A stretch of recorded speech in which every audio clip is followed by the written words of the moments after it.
सुरुमा त block एकाउन्टको concept अथवा ब्लक एकाउन्ट किन चाहिँ छ भन्ने कुरामा चाहिँ कुरा गर्नुपर्दाखेरि धेरै जस्तो स्टुडेन्टहरू तपाईँले पनि नोटिस गर्नुभयो होला, तपाईँले सुन्नुभएको होला, नेपालबाट विदेश अरू कुनै देश हुनसक्छ, लेट्स से अस्ट्रेलिया अथवा युके जहाँ जाँदा पनि कति क्यास बोकेर जाने भन्ने कुरा हुन्छ। सो कतिपय धेरै जस्तोले, अब म भए पनि त्यही गर्थेँ होला, धेरै जस्तो नर्मल स्टुडेन्टले ओके 1000 2000 लिएर युरोज अथवा 2000 एउटा लोकल करेन्सीमा लिएर आएको हुन्छ।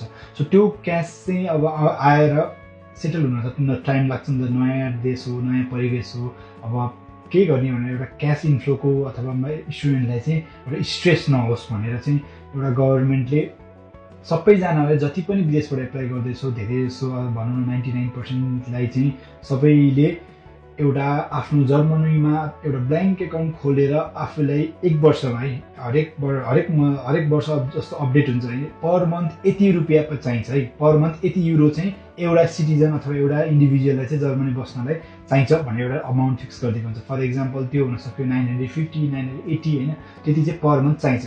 सो यतिलाई चाहिँ 1 वर्ष पुग्नलाई मल्टिप्लाइड बाई 12 चाहिँ कुनै पनि एप्लिकेन्टले विदेशबाट अथवा नेपालबाट हुनसक्छ, इन्डियाबाट हुनसक्छ, जहाँबाट पनि एप्लाई गर्दाखेरि जर्मनीमा एउटा ब्याङ्क एकाउन्ट खोलेर हाल्नुपर्छ।